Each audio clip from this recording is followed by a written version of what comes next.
and see what we've got going on. So we have Andrew Jessup on green-white tokens, Matthew Norton on Bant Company. Both players are currently 5-0. As we look here, it looks like Jessup has a mana advantage with 4 lands. Could just be that he went first. He has a Hangerback Walker, Sylvan Advocate, and an Oath of Nissa on the battlefield with 1 in the graveyard. Matthew Norton looks like he has a Duskwatch Recruiter, an Eldrazi Skyspawner, a 1/1 Scion, and then a few lands. Yeah, so I didn't see the Eldrazi Skyspawner originally, but it looks like Matthew actually has access to 8 flyers, which is, pretty good. So we'll see. Looks like the attack with the Sylvan Advocate is going to be blocked by a Duskwatch Recruiter and a Sky Spawner. So 3 cards, this is a post-board game, and 3 cards that Andrew Jessup has in his sideboard that I have to imagine he brought in for this matchup are the 2 Tragic Arrogance and a Linvala the Preserver. Those are 3 cards that are excellent in this matchup. Tragic Arrogance is one of the best cards against a Reflector Mage deck because, you're trying to play blockers, your opponent bounces them back to your hand, and then you're like, sweep the board. Really happy I have these creatures in my hand that I can play, post-sweep. So that can be one of the really powerful plays that Andrew can use to catch up even if he's fallen behind. Well, Matthew's going to take his turn. He's going to play a land. It looks like it's a promo Evolving Wilds, so he's not going to be able to fire off a Collected Company this turn. Unless he wants to use his Scion. He's not going to, though. He is just going to play another Eldrazi Sky Spawner, keep building that Air Force. Yeah, and the Air Force really is good in this matchup. Things on the ground get so gummed up. Attacking in the air is usually the best option. So he's just going to attack for 2, pass back to Andrew Jessup, who's going to level his Hangerback Walker on Matthew's end step. Andrew's going to draw another land for the turn, and it just looks like he has a bunch of land in his hand. Yeah, he really wants some action. That said, hitting your land drops with this deck is really good because if you can kind of do nothing for a little while and then just hit a big Secure the Wastes, cash in a Gideon for an emblem, and just have a huge board presence. So looks like he might have an Archangel Avacyn in his hand. Ooh, that's good. Which is going to be good here on 5 mana against the Air Force of Matthew Norton. Matthew's going to cash in his Evolving Wilds. He's going to get a basic island. And Andrew has to be worried about a Ojati's Command a little bit.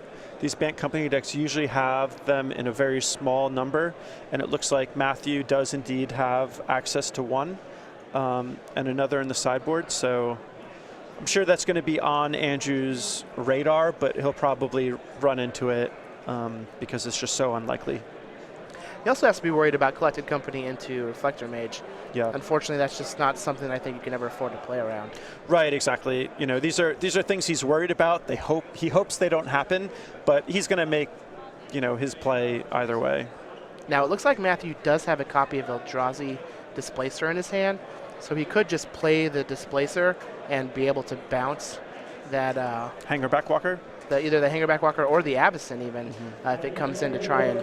Yeah, Eldrazi Displacer is quite good against the Green White Tokens deck. Unfortunately for Matthew, though, since he's behind on land drops, it's going to be hard for him to really dominate the game with Eldrazi Displacer. Eldrazi Displacer kind of takes a lot of mana. Well, there comes the Archangel Avacyn for Andrew Jessup.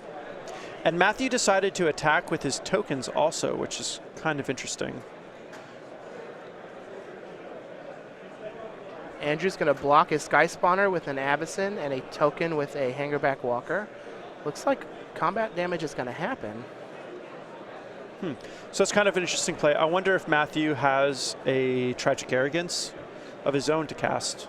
That would sort of make sense in this situation. I could see that for sure. Yeah, if he knows he's going to lose the Eldrazi Scions anyway.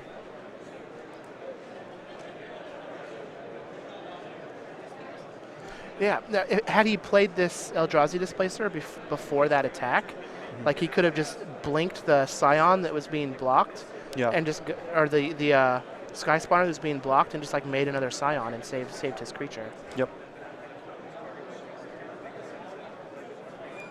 It'd be interesting to see what he follows up with here that made him not want to play the Displacer pre-combat. Yeah. That's one of the tricky things about a lot of the creature decks in this format is so many of the creatures have activated abilities, and it's really tough to just map out all of the options. Yeah. And I think it's going to be more and more common to see players, maybe miss a thing or two here and there because there's just so many variables.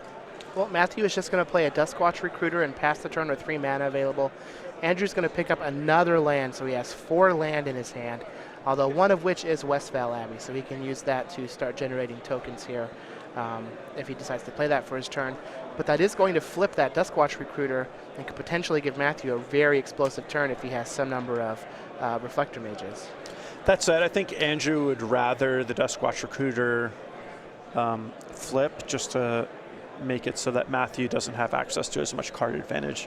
Like whenever I look at Duskwatch Recruiter, that's the thing that I'm most worried about is my opponent just drawing a bunch of cards. So it'll be interesting here to see if Andrew just passes the turn without playing his land. It kind of looked like he was going to gesture that with his hand. No, you got to play the land with all the expensive cards in Andrew's deck. We're going to have a Canopy Vista.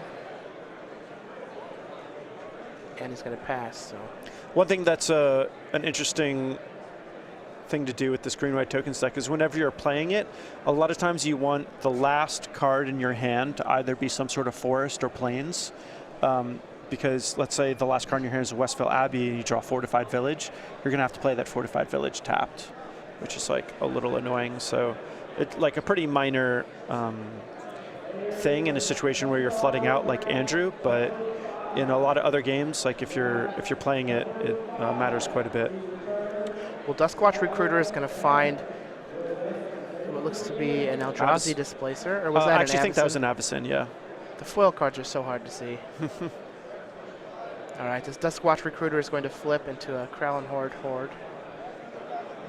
And the Avacyn was a pretty good draw for, well, it was a great draw for Matthew, but he would have preferred to still have that Duskwatch Recruiter active, because if he can just pass the turn, hold his Avacyn mana open, and if Andrew doesn't do anything to just sink his mana into the Duskwatch Recruiter and still hold that Avacyn up, that would be like the ideal scenario for Matthew. Seems like Matthew's hand is just full of gas. He's got a ton of options. Really, I think all he wants now is just more lands. Yeah, although that Displacer can allow him to just bounce his Sky Spawner. Can block the Avacyn, save some damage, generate some more mana. Yeah, and in this situation, because the Duskwatch Recruiter flipped, with the 5 mana he has in play, he can actually play the Displacer and activate it. So I'm surprised that he's not committing it to the board. I wonder if he's just trying to... Well, he's going to hold up 4 mana for Avacyn. Yeah. Which is a pretty insane thing to say. Yeah. Even still, I almost wonder if it would be better to save the Avacyn so that you get more out of the indestructibility trigger. Whereas the Eldrazi Displacer, you can play it, and Andrew's just going to be in a really tough spot. Yeah. Like Andrew's going to be in a tough spot either way, but to milk like the maximum value out of your cards, you'd want, to make use of that indestructibility trigger. Well, Andrew found another copy of Hangerback Walker, so he's going to play that for 3. And if Matthew didn't show Andrew a Avacyn, Andrew might have considered just playing that Hangerback Walker for 0. Just to flip his Avacyn and wipe Matthew's board. But because, Matthew has Avacyn and Andrew knows it, can't really make that play. Matthew's deciding what he wants to do. He's going to use an Ojutai's Command. And this is a great use of Ojutai's Command. Even though he has the Eldrazi Displacer in his hand, a big Hangerback Walker can be kind of tricky to deal with. So... Avacyn is now free to attack for 4, now that Matthew used his mana and isn't able to play his own Avacyn. He's going to pass the turn back to Matthew. Yeah, and I really think if it was me, which it's not, but if it was me, I really feel like I would get that Eldrazi Displacer online. just seems like so little can go wrong. You're just going to be in, you know, such a good spot. Also, if Matthew can find a 4th land, then he can turn on that Sylvan Advocate, which also, or a 6th land, which might be relevant. Well, there we we go. go. Cha-ching!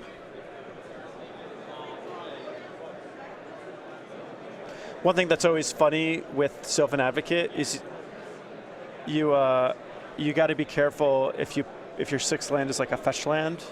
You like go to combat, Sylvan Advocate takes some damage, and if you crack your fetch, Sylvan Advocate will die. Yeah, well, it looks I feel like a lot of people forget that.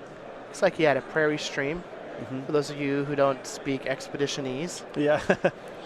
like myself. Yeah, I do not. We got another Sylvan Advocate. Casual 1-mana Advocate. Let's Come on, play the see if we get Displacer. this Displacer online. Do it. It's so good, too, because it would keep you safe against Dromoka's command. Like, how can you ever fight something when you have Eldrazi Displacer mana open? Exactly. Maybe he just like doesn't want to flip his Howler back to a Duskwatch Recruiter. But even then, like, I think I'd rather have the Duskwatch Recruiter. Displacers just seem so good on this board. Yeah. Because then you can like... You can do a lot. Well, next turn you can like kill the Hangerback Walker and then blink the Avacyn so it doesn't transform. And attack with everything. Attack with everything. Yep.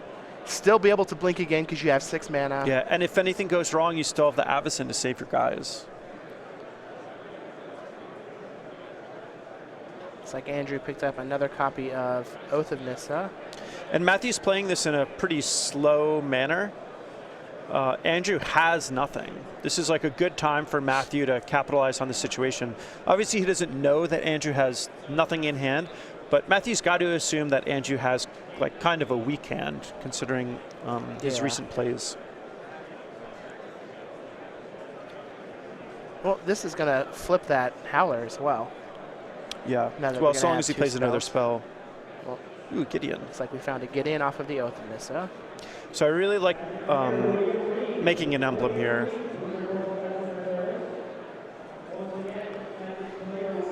Ooh, Abbey. That's pretty good.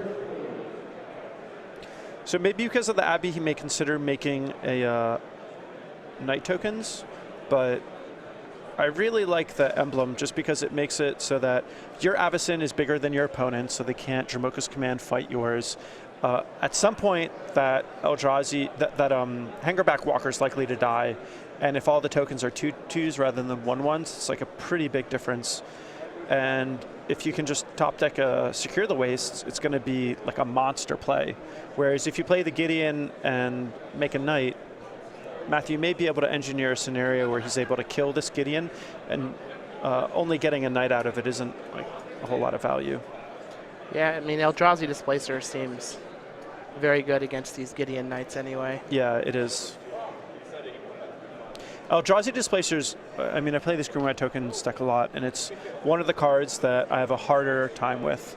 And a lot of times I'll be in a situation where I only have one removal spell. My opponent will play something, and I'll say to myself, if I kill this, how will I beat Eldrazi Displacer? It's like literally the question that I ask myself. And because of that, so often I just like will hold my removal spells. Just don't kill it. Yeah, until I have like a second one. I mean, sometimes you just got to play it, but you know. Well, Matthew's just going to go ahead and play his own Avacyn. So the thing that I do like about this Archangel Avacyn coming into play here is I'm hoping that means that Matthew's going to play Eldrazi Displacer next turn. Well, now, can't he sacrifice this Scion to flip the Avacyn? Yeah, it doesn't do much for him, though. I mean, it'll kill Andrew's Knight and put some damage on his Gideon, but it'll kill Matthew's Sky Spawner and flip Duskwatch Recruiter. So yeah, looks like he's not. Thankfully, he doesn't do that.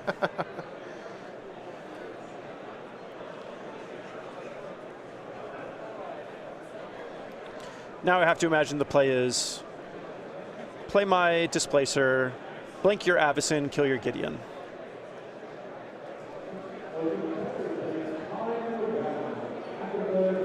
Avacyn's a good card. Avacyn's a great card. Yep.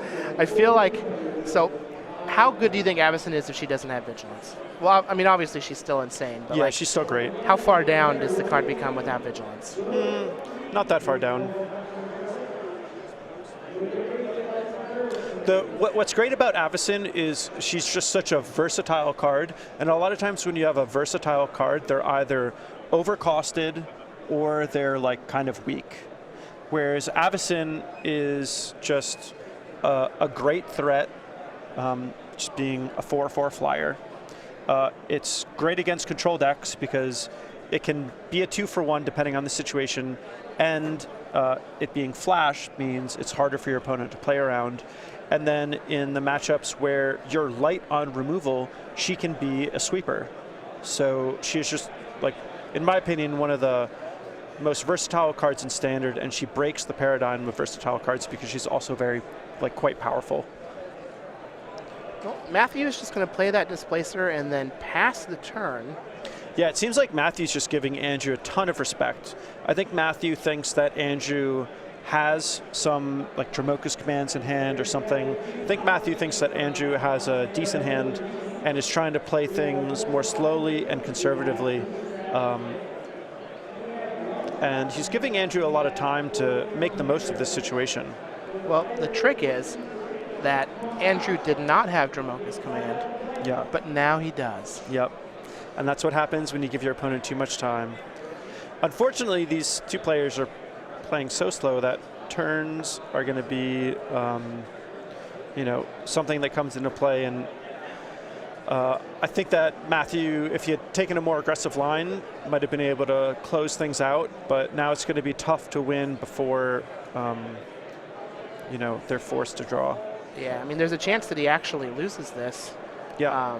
Since this Dromoka's command is going to blow out this Eldrazi Displacer activation.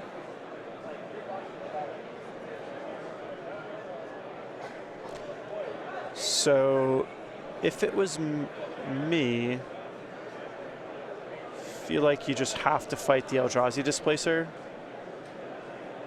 Just have to get that off the board. Yeah. Like put a counter on your Avacyn so it's bigger than your opponent's, and then fight your opponent's Eldrazi Displacer.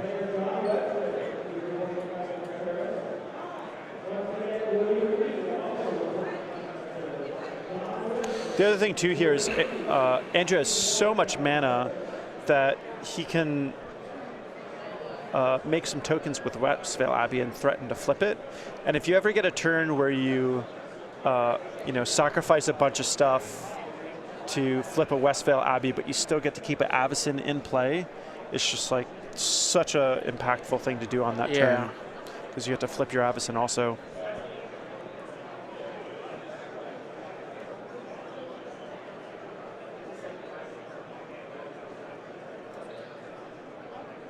Andrew Jessup is a great player, but I've also gotten a draw playing with him.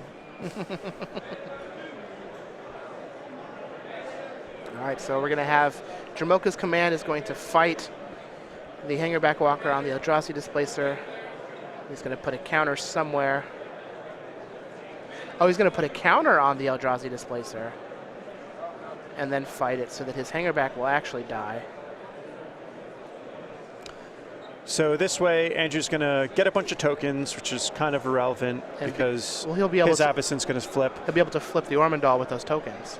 Yeah, he will be. Well, he will be able to flip Ormondal. Wow, so Andrew actually navigated this perfectly. So both Avacyns are going to flip, meaning that even the Sylvan Advocates are going to die, but Andrew is going to be able to sacrifice his tokens to Westvale Abbey, meaning that he's just going to get a lot more out of this than Matthew does. And we are about to see this board get cleaned up real fast. In a moment, we're going to be in a situation where both players have a flipped Avacyn, but Andrew has an Ormondal and Matthew has nothing else. So huge, huge play on Andrew's part. It's pretty neat that you can put the counter on your opponent's creature. Good heads-up play by Andrew Jessup. Yeah. And Andrew couldn't have fired this off right away. He needed to wait for Matthew to activate that Eldrazi Displacer. Otherwise, Matthew could have, you know, used the Eldrazi Displacer in response. And this is brutal.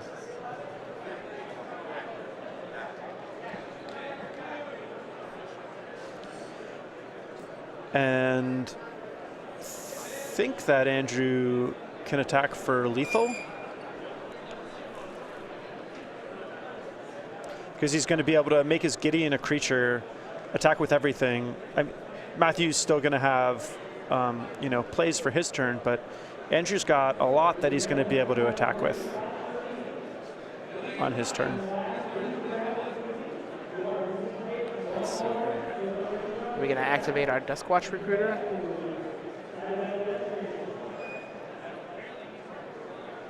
And it looks like Matthew sacrificed his Eldrazi Scion, knowing that it was going to die anyway. So save a little bit of mana that way. And I think Matthew did a lot of things right this matchup. But I think if he watches it again, he'll see that he probably gave Andrew a little more respect, or maybe had the wrong read on what was in Andrew's hand, and could have played this a little bit more aggressively. Yeah. Put a lot of stock in trying to get an Avacyn on the board when an Eldrazi Displacer would have just been insane. Yeah. Yeah, and I mean, it's tough because a lot of times when you, you know, analyze your possible plays for a game, you generally want to just play the biggest, most powerful spell whenever you have the option to.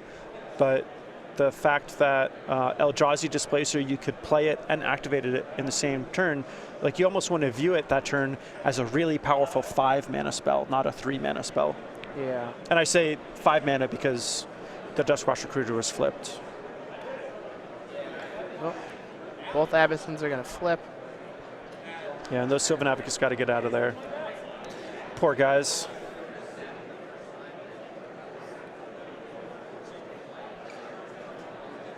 Man, this has gone from real weird to real bad real fast. Yeah, it really seemed like Matthew just had everything going on, but Andrew was just kind of was able to basically hold him off with a stern gaze, and then Andrew just finally drew something good and had a great play to completely change the board state in his favor.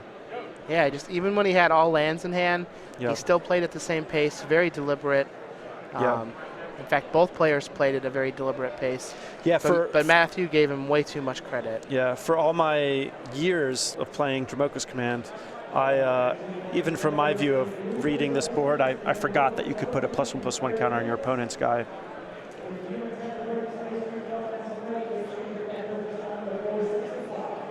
It's a play that I avoid at all costs, so Yeah. maybe I've just blocked it from my mind. Well, he needed some way to make his Hangerback Walker die that turn and also get rid of that Eldrazi Displacer, and that was the perfect line. Yeah, getting both Avacyns to flip was perfect. Well, there's a Sylvan Advocate. This is going to pass the turn back. This is turn 2 for Andrew Jessup, so he's going to get one more turn after this, but plussing that Gideon and crashing with everybody seems to be a good thing to do. Oh, yeah. And also, if Andrew just draws anything good, you know, Matthew's going to be in a really bad spot.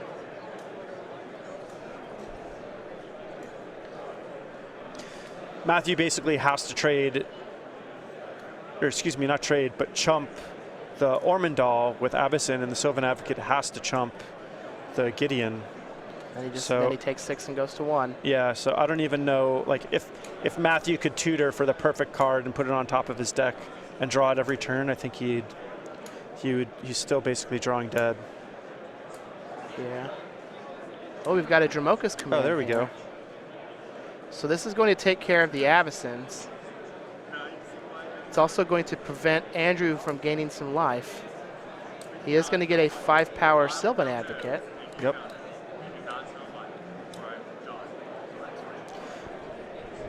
And I assume that the Sylvan Advocate blocked the Gideon because it is 6 toughness with the Dromoka's Command.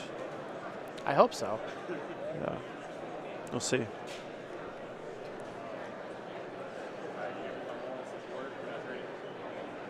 Or was there no... Did he put the +1/+1 counter on the Avacyn? It almost looks like that's what he did. Yeah, looks like that's what he did. Just wanted to make sure that Avacyn 100% died. I guess. Yeah. Maybe he just misspoke. Ormondal is going to be real tough to beat here.